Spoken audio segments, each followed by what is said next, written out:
Welcome everyone. Thanks a lot for staying with us. You're watching Plain Speak with me, Shivani Gupta. It's time for the 2024 Mahayuddh as India enters the final leg of the big battle. The Election Commission is all set to announce the 2024 poll schedule tomorrow at 3 p.m. Ahead of the big announcement or the battle, CNN News 18's mega opinion poll over the last 2 days covering 21 major states and 518 Lok Sabha constituencies showed NDA breaching the 400 plus mark, a stiff target set by PM Modi himself for BJP, its cadre and its allies. Of particular interest is the projection from south of India. It is given that if BJP and NDA have to increase their tally from 2019, not only do they have to retain the sweeps they managed in North India, they also have to gain down south. And this poll shows exactly some of those gains being projected. Now, Prime Minister Narendra Modi just today kick-started a whirlwind tour of south of India. His first stop was Kanyakumari, where he made an outreach to the public of Tamil Nadu, pitching DMK and Congress's quote loot against the NDA's quote Vikas. Later in Pathanamthitta, Prime Minister targeted the left Kerala government and asserted that the law and order situation had worsened under the left government and that Kerala was in the mood for change this time too. Now, these are of course big statements being made by the Prime Minister himself. Many scoff at the suggestion that BJP could break the southern wall, even if they were to increase their vote share. Whether they can do so enough to open their accounts in some of those states remains a matter of much debate. Are we finally in an era where BJP starts getting over-projected in opinion polls? Or are we still underestimating the surge that Modi magic is capable of? Can BJP and NDA truly make inroads in the south? We take that question to our guests in just a bit. First up, I want to give you a broad idea of where the NDA is gaining or losing. Now, overall, of course, if they're breaching the 400 mark, there are not many losses. So this is the pan-India picture. Total gains of 57 from last time around, and that's how they breach 400. In Himachal, Uttarakhand, Delhi, Haryana, there are no gains because these were clean sweeps for the BJP last time around, and there's no change. In Punjab, they are set to increase their tally by 1. In UP, now this is where their tally came down in 2019 from 2014, but they are set to make a record performance, at least as far as the projections of the News 18 mega poll are concerned, and increase their tally by as much as 13 seats in UP alone. Now, this is going to be one of those states that they truly do target. In Bihar, they could lose 1 from the NDA tally last time around, even though the JDU is back with them. In Jharkhand, it's same as 2019. West Bengal is the other big state where they could gain a lot, plus 7 seats. Remember, it was already a whopping unprecedented performance for them of 18 seats last time around. In Assam, they could gain further. The Congress is set to lose some of its vote base, which is what the News 18 mega poll at least is projecting. Moving forwards to central, southern and some parts of central, western and some parts of eastern India. MP, clean sweep, so no change. Maharashtra, they could gain 3 seats from last time around. This is the NDA tally, mind you, not just the BJP tally. So there is a big sweep projected for them. In Telangana, a gain of 4 seats. This is another major catch area for them. Chhattisgarh, a gain of 1. Odisha, a gain of as many as 5 seats. Now, this is where right now the projection is that the BJD and the BJP are going to be the 2 principal parties. Now, this is where we come to southern India, and this is where most of the debate is taking place. In Karnataka, they're bound to lose 1 from what they had last time around, and I'm talking about the NDA tally. In Kerala, they could open their account with 2. In Tamil Nadu, they could open their account with as many as 5. And in Andhra Pradesh, with the TDP coming back to them, it could be a sweep for them and a gain of as much as 15 seats. Now, these are the numbers that have certainly set the cat amongst the pigeon as far as the News 18 mega poll is concerned. The News 18 mega poll projects that the NDA could win as many as 58 seats in the 5 southern states. This is a doubling of its tally from 29 the last time around.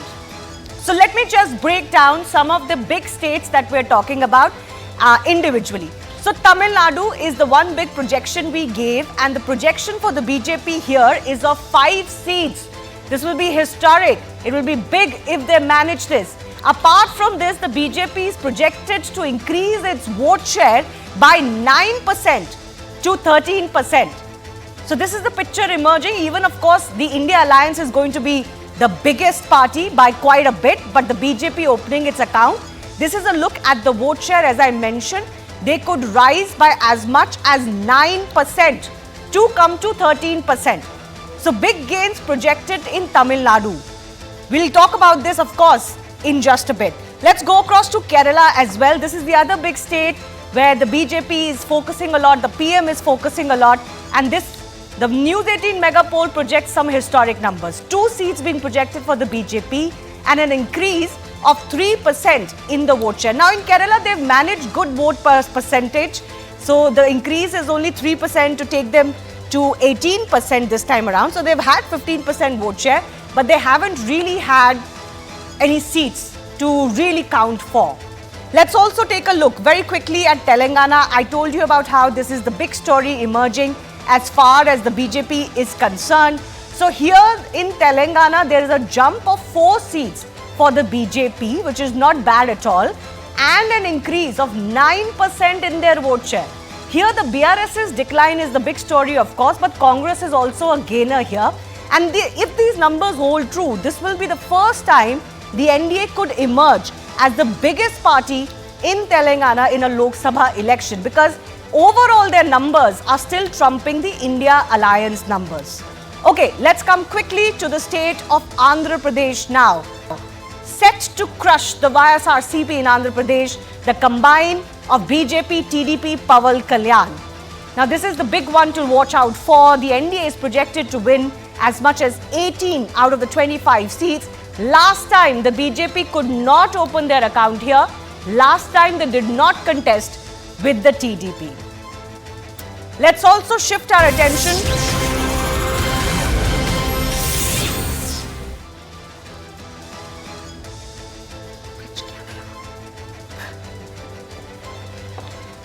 Let's go across to the other big update that we're getting right now. Kavita, BRS leader, has been detained at her residence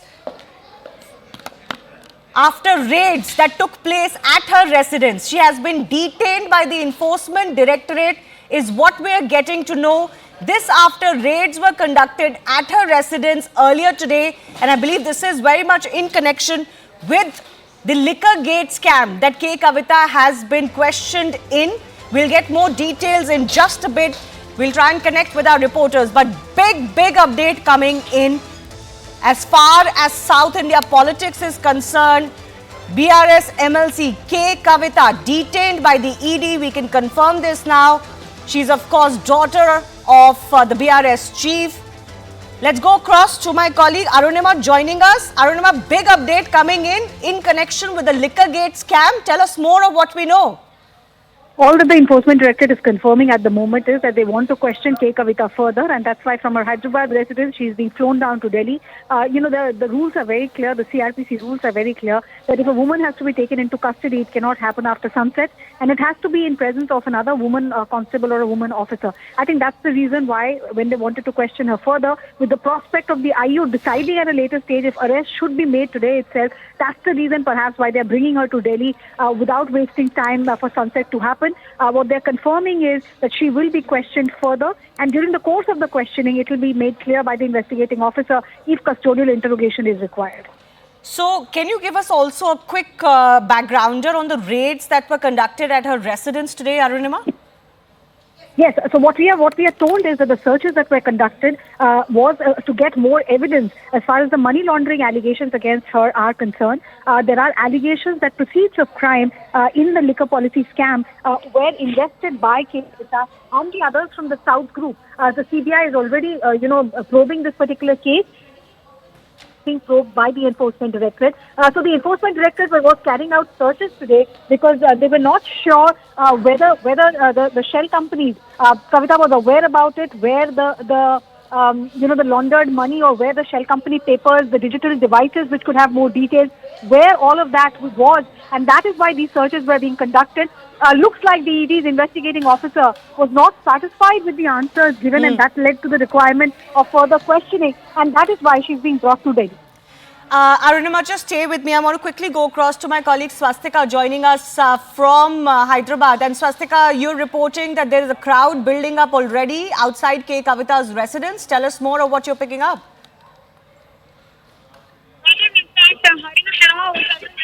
not being allowed to go inside. You can see, apart from the media contingent, there's also a battery of supporters who have now built around her house. In fact, they're banging on the gates of K. Kavita.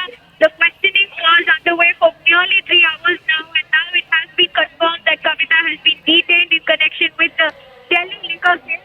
And in fact, KTR is also here. KT Ramarao is also here. In fact, the family has been trying very hard to get inside her house, but because of the ED officials still being inside, that's not going to be possible. You can also hear chants of DRS workers, in fact, chanting against the Modi government. In fact, they are saying that this is a political conspiracy. Everything said and done, in a few moments now, we can expect the ED officials, in fact, to come out of the gate before 6, in fact, and they are also standing late, is what we're given to understand, taking Kavita to Delhi directly for further questioning. Back to you. Swastika, I'm going to come back to you. I want to go to Arunima, my colleague. She's been tracking, of course, all the developments in the Liquorgate probe. Arunima, for the benefit of our viewers, let's recap what the case against K. Kavita is. There is a very important player mentioned in the ED charge sheet, mentioned in the CBI charge sheet, and that is the South Group. There are a number of businessmen who were associated with the South Group. The allegation was that this South Group and all the businessmen associated with it, be it Mr. Mahindru, be it Dinesh Arora, they were all part of this conspiracy, and that K. Kavita was also in Delhi. That's what one of the charge sheets says, that she was also in Delhi around the time that these businessmen were meeting up with Mr. Nair, one of the close associates of Arvind Kejriwal. So the charge is that K. Kavita was actively involved in the conspiracy. She was aware about how rules were being bent to placate the South Group and how in return alleged bribe money was being paid to the Aam Aadmi Party. Now you just have to put together the moves that ED is making against Arvind Kejriwal also. He's just suffered a setback. The court has refused to intervene in his application, where he said on technical grounds that he should not be questioned by the ED. So I think the ED, what they're also doing is preparing a tight case, because they want to ensure that Arvind Kejriwal, as the national convener of the Aam Aadmi Party, is also held accountable. If K. Kavita and questioning of K. Kavita leads them to evidence against Kejriwal, against his involvement, against the allegation that Aam Aadmi Party was the ultimate beneficiary. For example, the allegation that the bribe amount was utilized by the party to fund elections. If they can find any evidence on that count, it will prove to be extremely beneficial for them in the next charge sheet that they want to file. But you have to remember, this is all coming just before the Lok Sabha elections are to be announced by the election commissioners tomorrow. Yes. So, of course, the opposition will cry foul. No, this is one of the biggest names that have now been caught as far as the Liquorgate probe is concerned. You have Manish Sisodia and Sanjay Singh of the Aam Aadmi Party in jail for many, many months. In fact, Manish Sisodia for a year now. And you've got K. Kavita, the other big name as far as Indian politics is concerned, implicated in this case. She's been detained so far. Now, Arunima, as you were saying, the act of detaining itself, given the stature of the leader concerned here, would you suggest that this is a big step that the Enforcement Directorate has taken, that they wouldn't have done this lightly? See, what the Enforcement Directorate officials are confirming to me is that Kavita is being brought to Delhi. Obviously, in election season, when election is going to be declared in less than 15 hours from now, no big politician would, on her own account, willingly want to leave her base and come to Delhi. So there's more to the story. Technically, yes, the ED is still not saying that they have arrested her. Perhaps the paperwork is yet to be done. Perhaps there are reasons that the IO has for not confirming whether she has been arrested yet or not. But the very fact that they are confirming that she is being brought to Delhi for further questioning looks like it's not, her will has not been taken, her consent has not been taken, not much option that she has, given the kind of searches that have been carried out. This is not a situation where summons were sent to her and she came to Delhi, and during the course of questioning this action has happened. ED carried out searches at her residence. Post that, they are confirming that she is being brought to Delhi. So even if ED is not confirming arrest, things look ominous for K. Kavita. Right.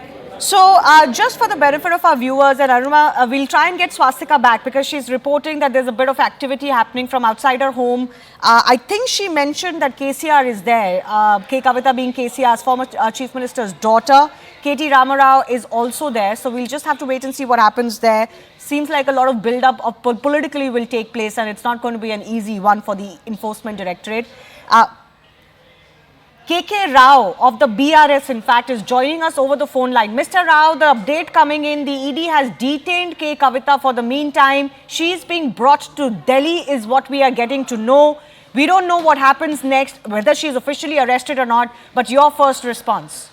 In fact, it is most unfortunate because the case is before Supreme Court, and we all thought that they would wait for 4 more days because on 19th there is a hearing and they will do it. Anyhow, there is a lot of confusion now. They want only a search to be done, and they don't think that they have arrested it. But we don't know.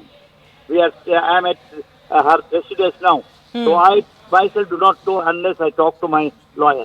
Yes, we can't confirm if she's been arrested or will be arrested, but she's certainly been detained. That much has been confirmed to us by the Enforcement Directorate. Perhaps they intend to take her to Delhi. Yes. When they want to take her to Delhi, naturally, it is not called detained, but they would like to take her along. So that is what they are trying to do. The suggestion that is also coming out, Mr. Rao, is that maybe Ms. Kavita was not cooperating as far as the questioning or the investigation was concerned. And under those circumstances, the investigating agencies take this step. No. The question is, even investigating agencies are confused as to what exactly they are supposed to do under law, because they are confronted with 2-3 positions by the lawyers. So they have to take a stand on the law position. So they are not able to tell us as to what exactly that means. But what you are saying is correct. They intend to take her to Delhi. Okay. Sir, any update or word that you have had or have received, amidst your party communication from... No, I'm meant to go to her house. I'm three houses apart. So let me go first. Then I'll be able to talk to you. Okay. All right. Mr. Rao, thanks a lot for joining us. Arunima, the South group you mentioned, it's obviously been talked about since day one of the ED investigations. There are members of this group allegedly like Hyderabad businessman Sarath Reddy, YSR Congress Party's MP Magunta Srinivaslu Reddy and son Raghav Reddy and others. And some of them have also turned approvers. How tricky could these allegations and all the other arrests that have already been made be for K. Kavita? Because a lot of them are already in custody. There's another player in all of this called Arjun Pillai. What has been alleged by Enforcement Directorate is Mr. Pillai was a representative of K. Kavita. Yes. And like I said, some allegations have been made that K. Kavita was actually in Delhi when the crucial Delhi cabinet meeting was happening, or before that when these deliberations between South Group and between the alleged conspirators was happening. So the charge is that she didn't just allow Pillai to represent her. She was a direct beneficiary of this entire conspiracy, and the South Group, she was aware of what was going on. She was allegedly aware of the rules being bent. All those allegations have been made against her. Now, interestingly, I just want to point this out. When the Central Bureau of Investigation first summoned her, they did not, name her as an accused in the case. The section under which she was summoned was that of a witness. Second time, that section had changed, and she actually took note of it when she wrote back to the CBI's IO. She said, it's strange that first time you called me as a witness, but now you're not even giving me that benefit. And soon after, I think within within 2 or 3 weeks, Enforcement Directorate thought it fit that they must carry out searches at her house, and now she is being brought to Delhi for further questioning. So things are not looking bright for K. Kavita at all. This investigation has been on for some time now, both the CBI and the ED. It's an ongoing investigation. They're getting fresh evidence, but it's important to note how for both K. Kavita and Arvind Kejriwal, the day has not panned out well. ED could well be wanting to pick up more evidence so that all threads of this investigation are tied up together before the final charge sheet is filed. And for that, questioning of both Kavita and Kejriwal is important for the ED's investigating team. Yes, and in both their cases, the two big names, K. Kavita and Arvind Kejriwal, there's a lot of back and forth that has happened already between these leaders and the investigative agency on their summons. Even K. Kavita has actually skipped a lot of summons in the past. Arvind Kejriwal is facing court as far as skipping of those summons is concerned, and today he did not get relief as far as personal appearance in one of those cases is concerned. So not going well, but it seems the agencies are not stopping. The timing of this will again come under question. We'll try and go across to BRS MLC K. Kavita's residence, if we can go across and see if we can get something from there, or our colleague Swastika as well, because clearly a lot of leaders are collecting there. There's a lot of media presence. The raids were already taking place. I think our colleague Swastika mentioned that her brother KT Ramarao is actually there. And a lot of the other BRS leaders live in close proximity. They're likely to swoop down to K. Kavita's residence. It could well turn out to be a bit of a political demonstration there as well. There is, okay, let me go across to my colleague Arunima as well. Arunima, it seems like some of the defenses that have come from K. Kavita's side were not sufficient enough. Just take us through the number of times she was summoned in the past, and how many of those summons did she skip? What were the circumstances leading to this raid at her residence today? See, she's been summoned by the CBI and the ED also, and she's appeared before them earlier also and answered questions. But what is now turning the tide perhaps is the new evidence that the ED is gathering.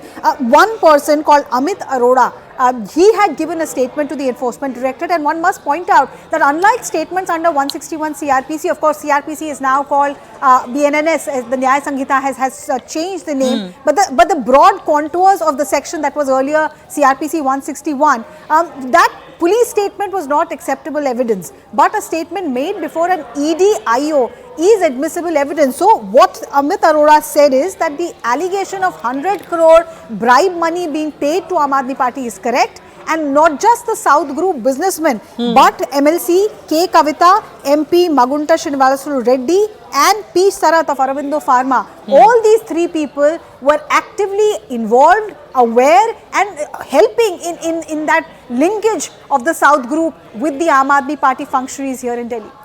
All right, Arunima, I'm going to keep coming back to you because updates will come in, and of course right now we can only confirm that K. Kavita is being detained. She's going to be brought to Delhi. Will that turn into an official arrest or not? We'll have to wait and see. I also want to go across to some of our guests joining us. Som Varakan, national spokesperson of the BJP, is with us. Aishwarya Mahadev of the Congress Party. Vivek Srivastav, leader of left politics in India, Amitabh Tiwari, election strategist, all with us. And of course, some of the circumstances have changed. We are still connected to southern politics, but in a very different context. Aishwarya Mahadev, I want to come to you first as the Congress representative on your first response to K. Kavita being detained in the liquor scam.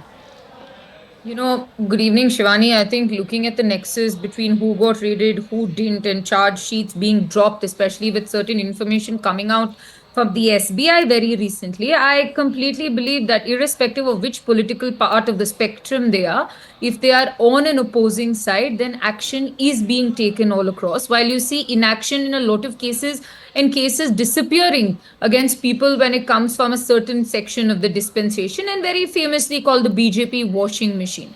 My first reaction is, especially in terms of PMLA in the ED, there is a separate process under section 50 and 45 on detention as a witness or detention as an accused in the case. And we hope that at least there's a modicum of process that is followed in this. But I genuinely think that this is just the beginning of what you're going to see as a very, very large tool in the upcoming elections against particular leaders of particular dispensations, which may or may not work with what the current central government likes. Okay, all right. I'm going to get, of course, the BJP to respond to that. But very quickly, I want to go across to my colleague Swastika joining us from outside K. Kavita's residence. Swastika, give us a sense of what you're witnessing there.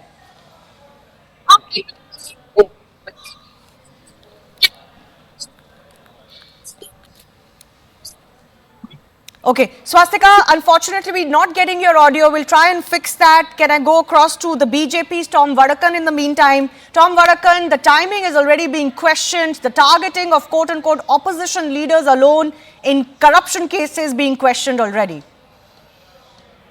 Well, this is an ongoing investigation. This is nothing bound by time or dictates from the Congress party. Let it be clear, we are on zero compulsion on corruption. We know what is happening in Karnataka. The kind of corruption that is going on has never happened. The kind of guarantees that they have offered, I'm speaking directly, have created a situation that there is no water in the city of Bangalore. They talk about governance. They talk about, their corruption. When I only talked about, she tries to link the detention of one person to her party's benefit. Then why shouldn't I open up and directly talk about the kind of corruption that their party is undergoing? D.K. Shivkumar, one of the favorites of, Karnataka Congress, what is his case?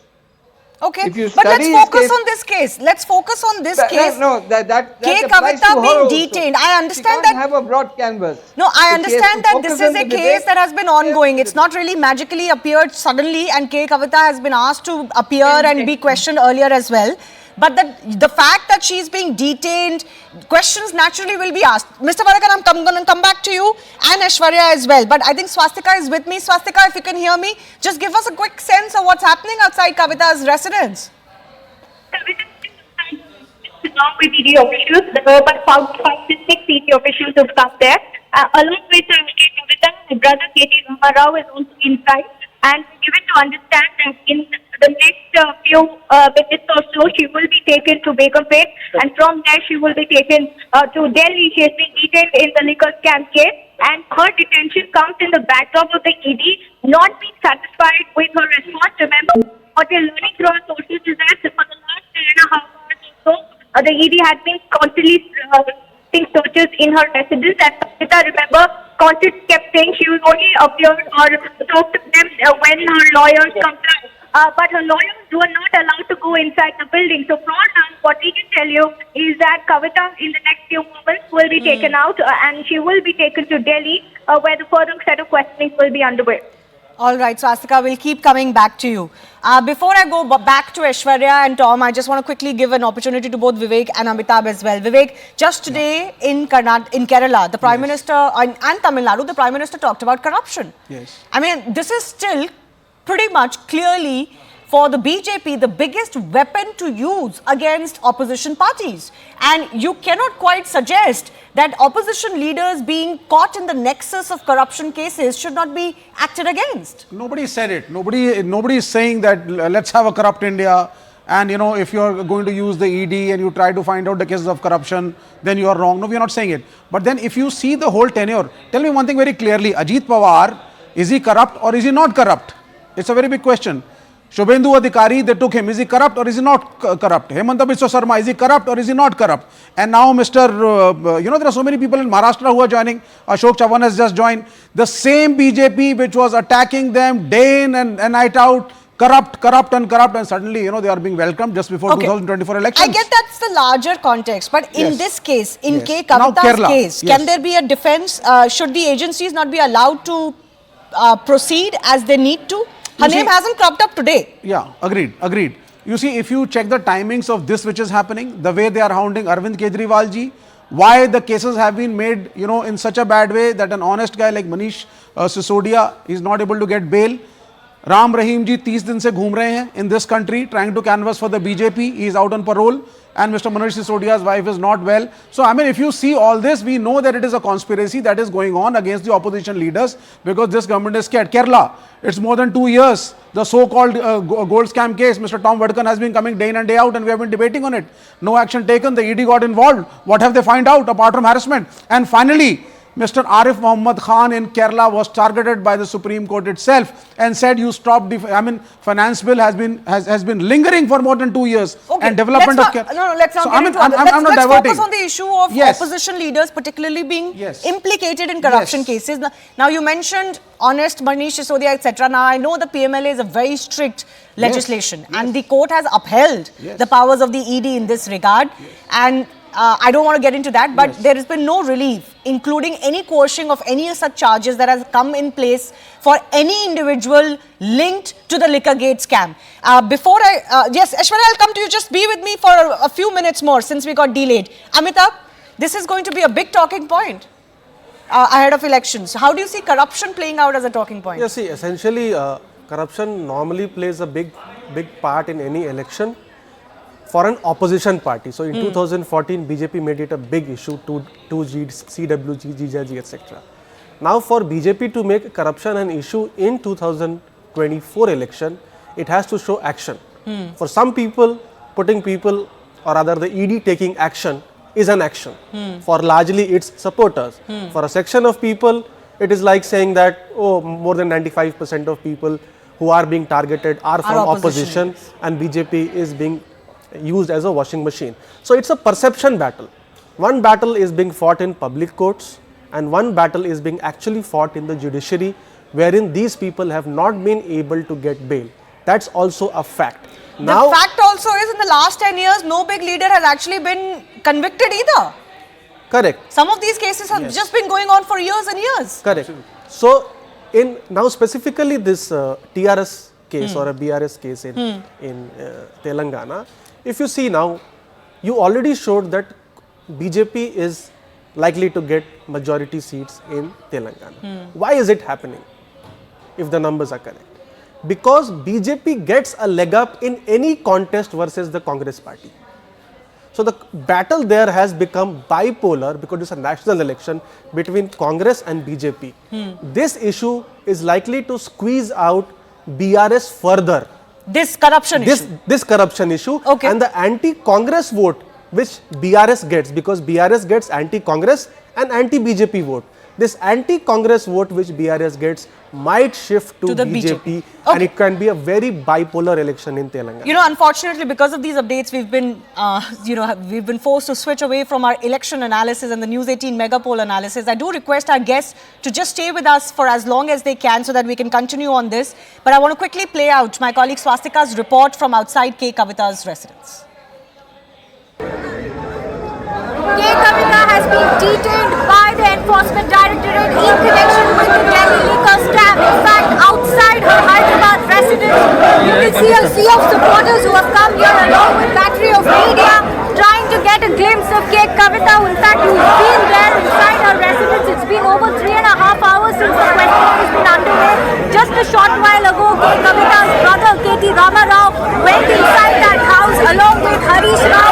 In fact, they were seen banging on that white door, even as officials there tried to stop them from entering the building. So what's going to happen from here on? Kavita is being detained as we speak, and she will be taken to New Delhi for further questioning in connection with the Delhi liquor scam. Remember, Kavita has been named as an accused by the Enforcement Directorate in its charge sheet, accused of leading a South cartel where she was, accused of siphoning off funds or giving kickbacks to the tune of 100 crores to tweak the liquor policy. In this particular case, Manish Sisodia and Sanjay Singh are already in prison. In fact, this is the next high-profile detentions in that sense.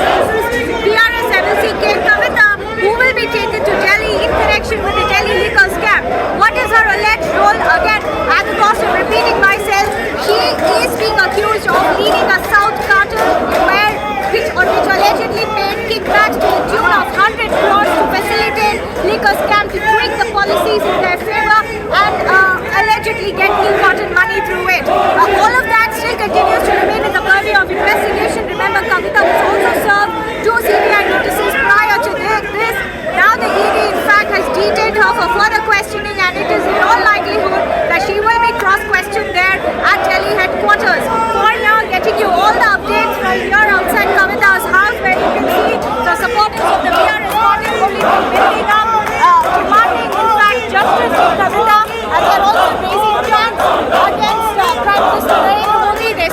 this is, in fact, they're alleging that this is a conspiracy.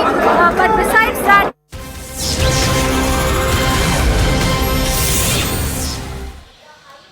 A lot of developments taking place, and they're all kind of coming from Telangana as we speak, because this is visuals coming in from the Prime Minister's roadshow from Malkajgiri as part of the election campaign for the parliamentary elections coming up.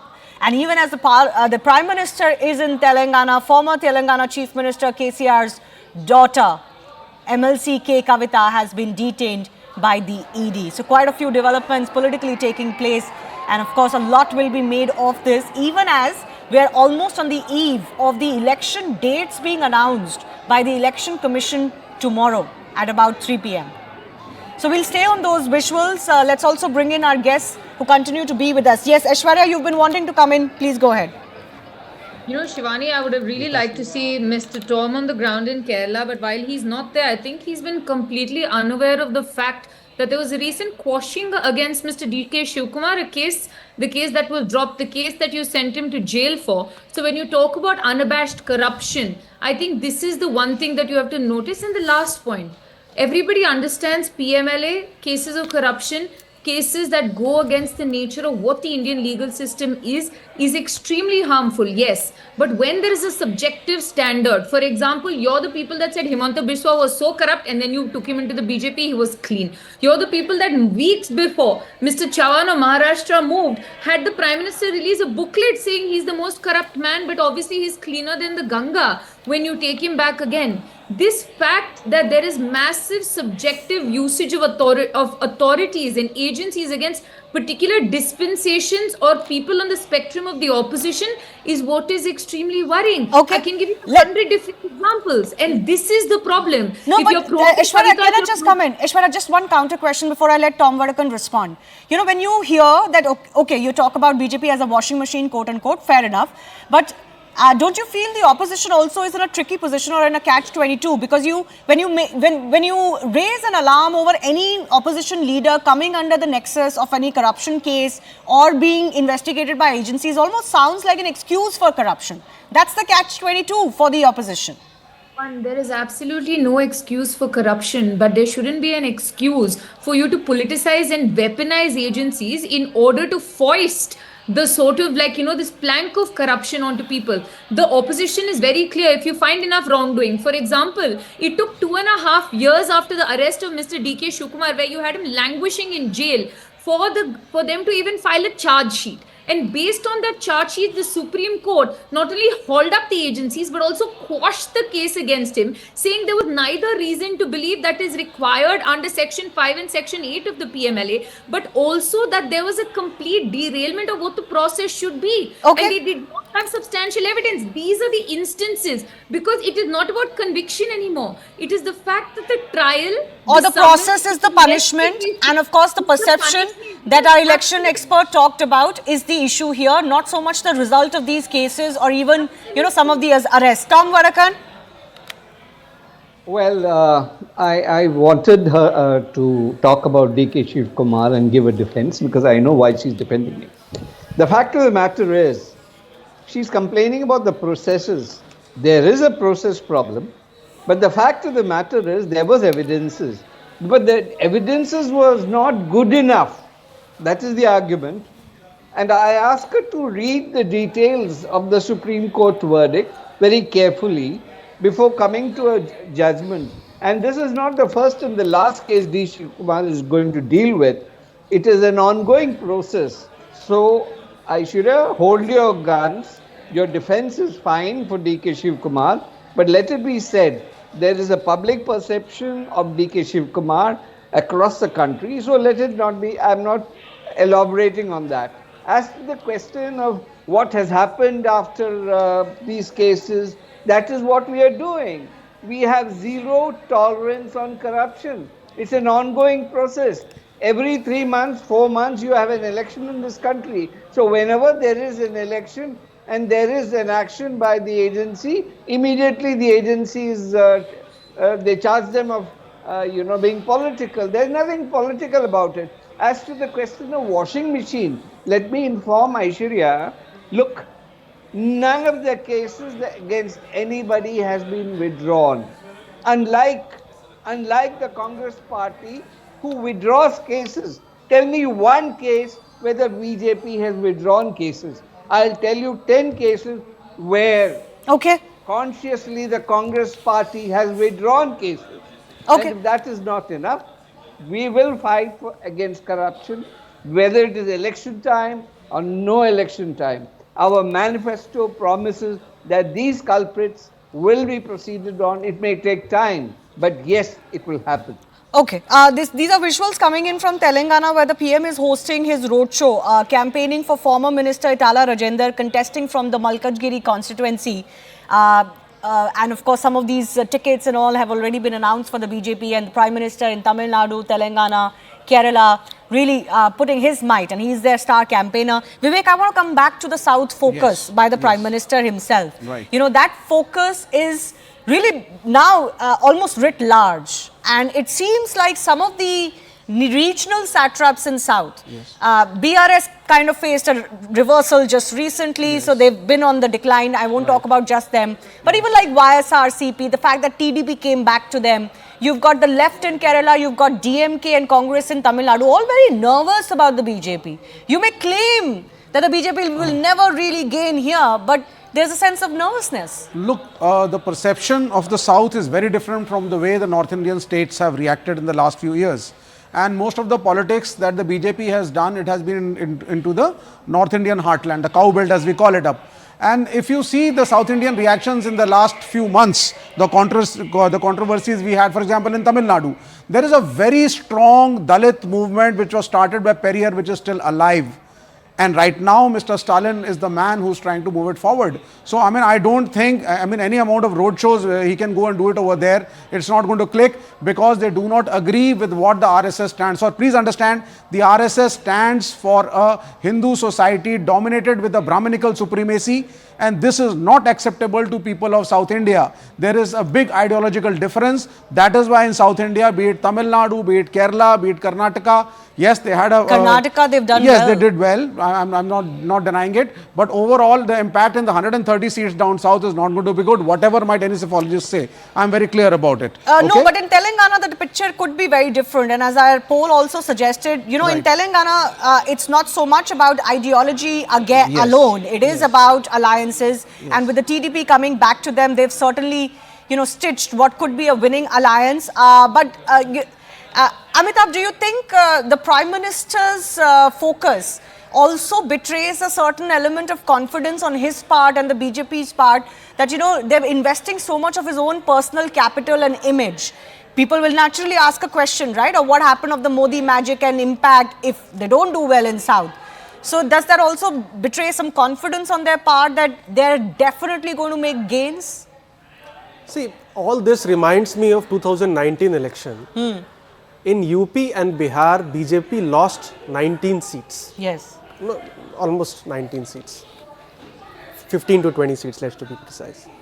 But BJP was aware of it that they have maxed out in the north, and the highest number of rallies after UP, which the Prime Minister did, was in Odisha and West Bengal, where they made significant gains. Now here also, BJP realizes that having maxed out in the north, they need to make gains in the south. And by the way, BJP is the single largest party in south of India. People don't realize this.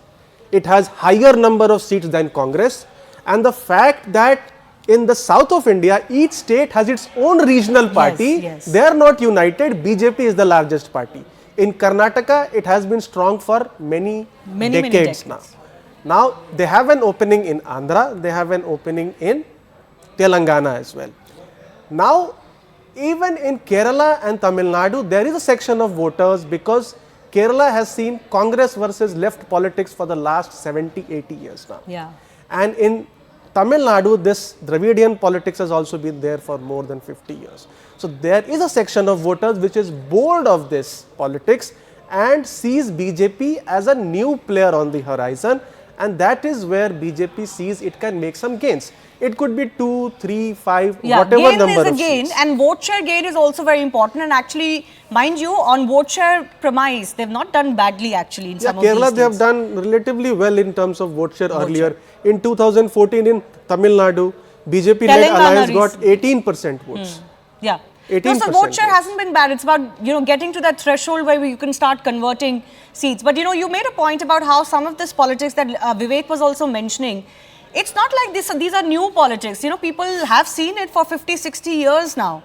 And sometimes an alternative is attractive. And sometimes, this is not 2014 where you could create a hawa about Narendra Modi becoming Prime Minister. They've seen him as Prime Minister for 10 years. Yes. But let Tom Vadakan respond to what you said. The RSS politics does not work down south. Tom Vadakan. Surprisingly, the RSS has more shakas in Kerala than anywhere else. And it is the RSS that has a grip on a lot of areas. The Bharatiya Janata Party has now created a situation in Kerala, I can tell you. I've been going in and out. I wanted to remind Aishira, I've been to Kerala more often than she can ever imagine. And the reality is, the Christians among Kerala and the other communities have come to realize that there is an alternative, and they see Modi ji as an alternative. You can see the enthusiasm in the ground. It's not just the road shows. Okay. Now look at the threat perception of DMK. They asked the police to stop the road show, and they had to go to the High Court. This is just a litmus test of what is really happening on the ground, because they're scared that there is the kind of magnetism Modi ji has brought about in southern region, be it Kerala or Telangana, or for that matter in Kerala.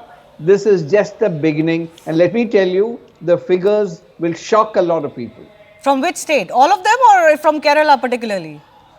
Kerala is going to be a big curtain raiser, and there are other states, Tamil Nadu, Telangana, and Andhra. You see the number of seats, as one of the person on your panel said, they have seen a maximum in northern states, and now it's the turn of South India. We'll wait and see. Certainly, there seems to be some gains in store. Aishwarya, I have to slip into a break, but I give you 30 seconds just as a comment on South push by the BJP and the fact that they're being projected to make big inroads.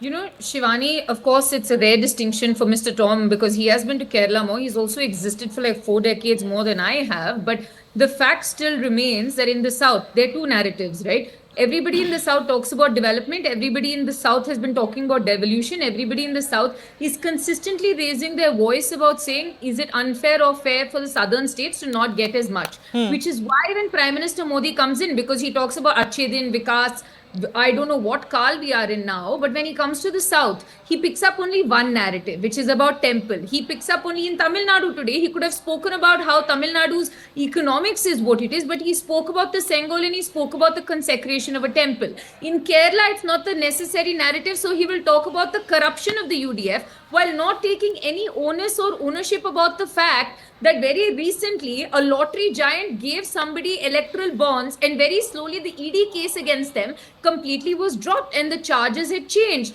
So when you make these large pompous statements about gains in the South, I also would like to say the voter here is far more discerning to see past the smoke screen. And I am South Indian and I've seen this happen in Karnataka. You had the Prime Minister come for 10-15 shows, inaugurate incomplete metro stations which flooded very few days after, but they still saw us get 135. But state and central elections do tend to differ for the BJP, and we've seen that not just for the BJP but even for some other. Always pushes back. Well, always is always still only today. Always can always change. That is what we're talking about, whether it's going to change or not. Shivani, the sad dichotomy is when the Congress gains 1 or 2 seats, you still say, oh, the Congress was decimated. But today you're telling me there is a gain of 2 seats, there is Yeah. a gain of 5 seats, which seem to be such monumental sort of improvements. Which Okay, no, the gain of 2 seats that we are projecting is a gain of 2 seats, but it's also coming on the back on the Congress winning a state mandate in Karnataka, so we have to see it in context.